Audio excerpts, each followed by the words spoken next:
Hier, dans le métro, il y avait une femme qui faisait la manche. Mais c'était pas une femme, c'était un monstre. Elle avait les genoux qui se pliaient à l'envers. Et elle marchait comme une araignée. C'est un couple qui vient de s'acheter un nouvel appartement à Paris et il se trouve que la femme, juste avant le moment où il devait emménager dans ce nouvel appartement, a eu un accident de voiture. Elle a eu un accident de voiture, donc elle a été dans le coma pendant plusieurs jours apparemment. Elle est restée assez longtemps en convalescence à l'hôpital. Elle revient retrouver son amie à Paris. Comme elle est dans cet état de fragilité qu'on peut avoir quand on a été malade ou qu'on est allé à l'hôpital et tout ça, elle est dans une sorte d'hypersensibilité et elle se met à faire une fixation sur cette histoire d'accident au Bangladesh. Moi j'avais été très choquée par cette histoire de cet accident à Dhaka qui s'est passé le 24 avril 2013.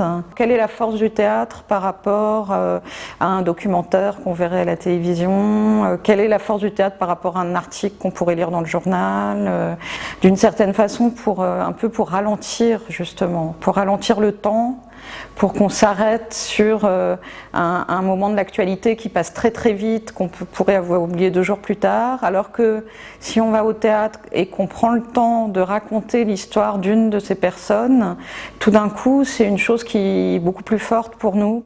Hier ça m'a sauté aux yeux.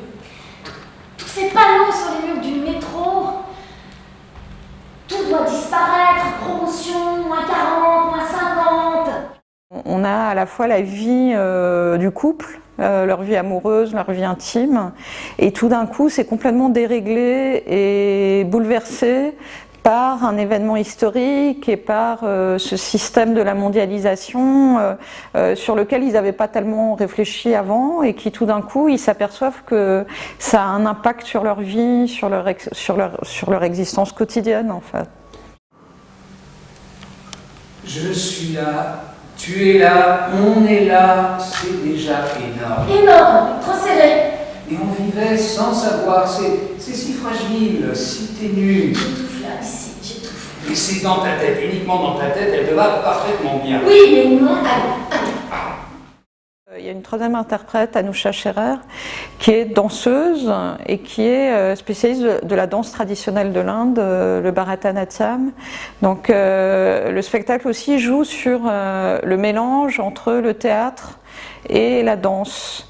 Et on a travaillé je travaille avec un chorégraphe qui s'appelle Jean-Marc Picmal et on essaye de travailler avec Anousha un peu à la frontière entre les codes de la danse traditionnelle indienne et on essaye de travailler à la frontière entre ça et la danse contemporaine en fait. En France, il y a vraiment très très peu de gens qui apprennent le bangladais, enfin c'est une langue, on sait rien dessus. Ça fait partie de la distance qu'on peut avoir aussi par rapport à ce genre d'accidents terribles. Invisible.